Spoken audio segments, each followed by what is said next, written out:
The night stretched on long after Michael had left, leaving Emma alone with her thoughts, the quiet of the house wrapping around her like a soft, heavy blanket, and as she lay in bed staring at the ceiling, she replayed every detail of the evening, the way Michael had moved around the kitchen, the gentle way he had listened, the unspoken understanding that had hung in the air, and she realized that what had happened wasn't dangerous or improper, but it had touched something deep inside her, a part of her heart that longed to be seen, understood, and appreciated beyond her role as a wife or caretaker, and the reflection made her aware of how much she had been missing the emotional closeness she craved, not from Daniel's absence, but from the busy rhythm of life that often left her feeling invisible, and she thought about Daniel's dedication to his work, the late nights at the hospital, the way he loved her fiercely yet sometimes unknowingly left her alone with the weight of the house and their life together. And that realization wasn't resentment but awareness, a gentle, aching recognition that marriage was a partnership that required attention to both hearts, and she also thought about Michael, about the careful way he had respected boundaries, the kindness in his words, the clarity in his gaze, and she felt gratitude for the honesty and care he had shown, not guilt, because he hadn't crossed any lines, but the encounter had reminded her of what it felt like to be truly acknowledged. And that feeling lingered with her like a soft echo, reminding her that emotional intimacy could exist in many forms, that connection could come unexpectedly, and that recognizing her own feelings didn't diminish her love for Daniel, it only highlighted the depth of her heart and capacity to feel. And as dawn approached, Emma's thoughts turned to the conversation she knew she needed to have with Daniel, not about Michael, not about temptation, but about presence, attention, and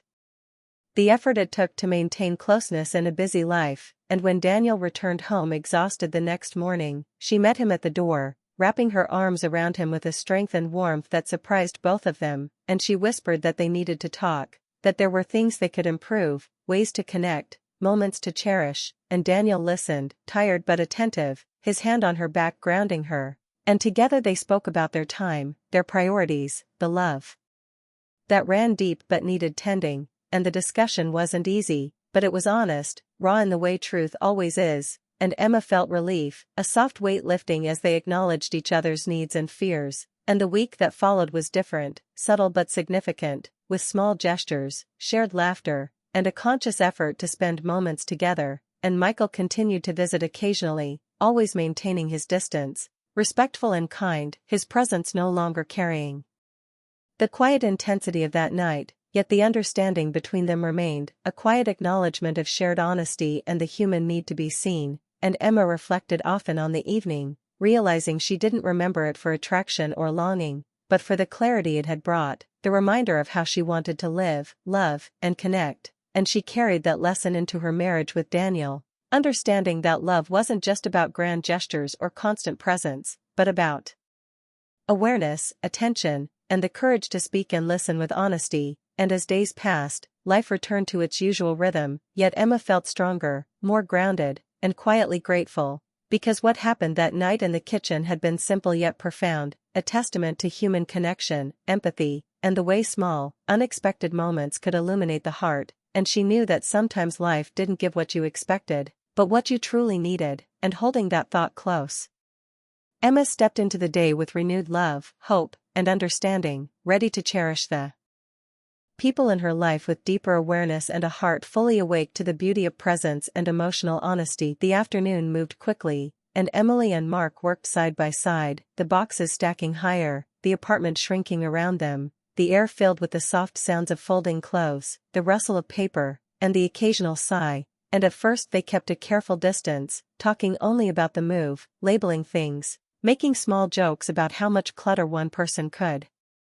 accumulate. But gradually the silence between them grew heavy with unspoken words, and Emily noticed how often Mark's gaze lingered on her when he thought she wasn't looking, how his smile sometimes faltered into something softer, almost sad, and she felt a flicker of emotion she didn't expect, a mix of curiosity, sympathy, and something more complicated that made her pulse quicken. And when they paused for a short break, sitting on opposite ends of the couch with their takeout containers, the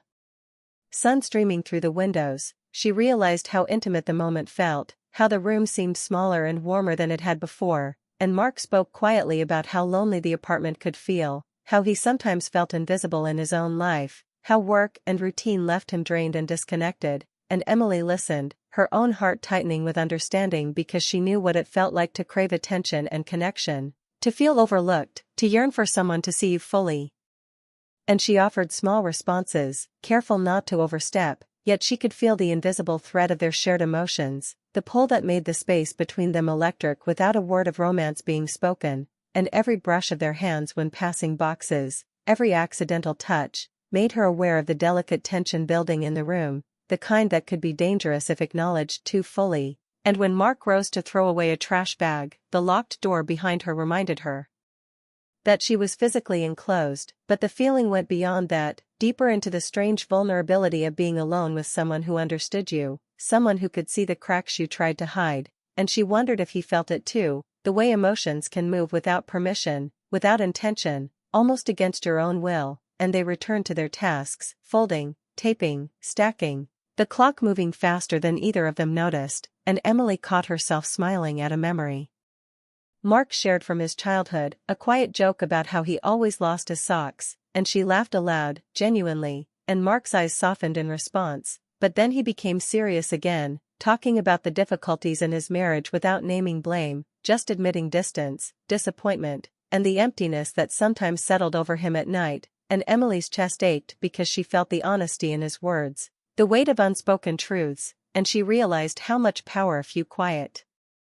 hours could have, how a shared space could shift feelings that had been dormant. And as the afternoon stretched toward evening, the shadows growing longer across the room, the tension between them became almost tangible, electric in its restraint, because neither wanted to cross the line, yet neither could deny the quiet attraction that had been building. And Emily kept reminding herself to focus on the boxes, the work, the task at hand, to push away thoughts that dared to linger on his glance. The warmth of his hand when it brushed hers, the softness in his voice that hadn't been there before, but every time she looked up, he seemed closer, as if the room itself had shrunk to bring them together, and she understood that this day, which had begun as a simple favor, had turned into a moment of reckoning, a test of boundaries, of morality, and of her own strength. Because emotions, once awakened, are not easily silenced, and the locked door behind her, which had seemed trivial, now carried a symbolic weight, reminding her that choices matter, that restraint matters, that the distance between right and wrong can feel razor-thin when hearts are involved. And as Mark leaned over to reach for a box across the floor, their hands met for the briefest instant, neither pulling away immediately, holding the contact just long enough to acknowledge the connection without crossing into temptation. And Emily's mind raced, aware that this closeness was dangerous, that it could spiral into something she would regret, yet her heart could not ignore it, and the apartment felt smaller still, filled with unspoken confessions, a quiet longing that neither admitted. And as they moved to the last few boxes, both knew that when this was over, when she left, something fundamental would have shifted, something invisible but undeniable, a bond formed in quiet glances, in soft touches, in shared vulnerability. And Emily realized that she could no longer think of the afternoon as just helping a friend move, because the room held more than cardboard and clothes. It held tension, attraction, and an emotional intimacy that neither could name. And yet, despite it all, she reminded herself that the right choice was still to keep boundaries, to finish the work, and to walk away with grace, even as the weight of what had almost blossomed hung heavily in the air, a gentle but relentless reminder that some encounters leave marks not through actions, but through the quiet stirring of the heart and mind. And that as she lifted the next box, carefully stacking it in the corner, she knew the rest of the day would test her resolve, that emotions would press harder, that decisions would loom closer, and that this afternoon, this simple favor, had transformed into a delicate, emotional battleground where every look, every word, and every touch mattered more than she had ever anticipated. Evening settled over the apartment, soft golden light spilling across half-packed boxes and the worn carpet, and Emily felt the weight of the day pressing down on her as the last few items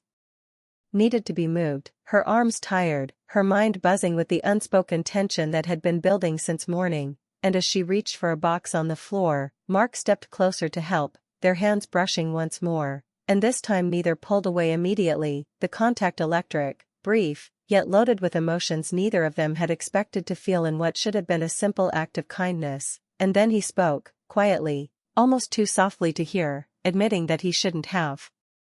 locked the door, and Emily's heart skipped because the statement carried more weight than the words themselves, as if he were confessing to a vulnerability he had never allowed anyone to see, and she looked at him, voice trembling slightly as she asked why, and Mark explained that if the door remained open, she might have left, and he wasn't ready to face the emptiness of the apartment, the silence that usually filled it when Laura was away, and Emily felt a mixture of sympathy and fear. Knowing that he was exposing parts of himself rarely shared, parts that resonated deeply with her own longings and loneliness, and they stood there in a charged pause, the room smaller than ever, the sun lowering behind the buildings, casting shadows that seemed to pull them closer while simultaneously warning them to stay apart, and in that moment, everything felt fragile, the air thick with emotion, a quiet storm waiting to break, and Emily realized that despite the closeness, despite the pull, she had to set boundaries, to remind herself that she could not allow her heart to stray, that trust, morality, and respect for another person's life demanded she act wisely, and so she stepped back, her voice soft but firm, saying that while she cared deeply, this wasn't right, that they both needed to acknowledge the temptation and walk away before it grew into something irreversible, and Mark's expression mirrored her own conflict, pain, and longing all mixed together, a reflection of the connection that had been forming all day, and he nodded slowly, his shoulders heavy with relief and regret, moving toward the door to unlock it, the sound echoing in the apartment like a signal of release, a way for both of them to step back from the edge of what could have been a mistake, and Emily grabbed her bag, her hands shaking slightly, feeling the bittersweet ache of a heart stirred by intimacy yet restrained by wisdom, and as she turned to leave, Mark called her name, a single word that carried apology, longing, and respect all at once, and she paused, not turning around. Listening as he said, "I'm sorry," a simple phrase that held all the complexity of their emotions, and in that moment she understood that some connections leave marks not through action but through what almost happens, through the quiet recognition of shared vulnerability, through the way hearts can brush against each other without crossing lines, and as she stepped into the hallway, the city sounds rushing back in, the air feeling cooler and larger than the apartment had been, she felt the weight lift and settle at the same time, knowing that she had done the right thing, that she had honored herself and the boundaries of others, yet also knowing that the day would linger in memory, in thoughts, in dreams, a lesson about desire, restraint, and the delicate line between connection and impropriety, and while no physical line had been crossed, Emily understood that emotions alone could create a storm just as real, and that walking away, choosing morality over impulse, could be the most intimate, hardest, and most profound act of all, leaving her heart full of empathy for Mark, for herself, and for the choices that life sometimes forces people to make when loneliness and longing meet responsibility and integrity, and as she reached the street, the evening settling into night, she breathed deeply, feeling both sorrow and relief, knowing that in moments like these, real courage is measured not by what you feel, but by what you resist, and that the locked door behind her had never been the danger had been in the heart, in the pull of closeness, in the temptation to let emotions overtake reason, and she had chosen wisely, leaving the apartment with her dignity intact, her conscience clear, and a memory that would remain, poignant, emotional, and quietly transformative for both of them. Emily drove home in the fading light, the city streets blurring past her like memories she could not yet sort, and the quiet of the car felt heavier than the apartment had. The hum of the engine a constant reminder of the space she had left behind, and as she gripped the steering wheel, she reflected on the day, the boxes, the locked door, the brush of hands, and the confessions that had hovered between them, all of it weighing on her heart in a way she hadn't anticipated, because nothing physical had happened, yet everything had shifted, and in the days that followed, she avoided Mark at work, exchanged polite nods, and carried the memory of that afternoon like a secret she could neither share nor fully ignore, and when she saw Laura smiling across the break room, guilt pressed against her chest, not for what she had done, but for what she had almost done, the danger of emotional closeness leaving a quiet ache that she could feel in her chest whenever she thought of Mark's eyes, his quiet words, his vulnerability, and she realized how fragile human connection can be, how easy it is to be pulled towards someone who understands you, who sees your hidden loneliness, and yet, she also understood the strength it took to step back, to honor the boundaries that define trust and morality, and weeks later, when Mark sent a short message, simple and honest, saying he was trying to fix things and thanking her for stopping him when he couldn't stop himself. Emily read it once, felt a quiet nod of empathy, and deleted it, knowing that some words are meant to be felt and released, not held onto, and she recognized that the connection they had formed in that small apartment was powerful not because it continued, but because it had tested them both, exposed their vulnerabilities, and reminded them of the importance of choice and self-respect. And Emily reflected on the lessons of that day, the way emotions can awaken without warning, the subtle power of longing, and the necessity of restraint when hearts are involved, realizing that love, attraction, and empathy are not always about acting, but about knowing when to step away, and that some encounters leave marks not because of what they become, but because of what they almost were, shaping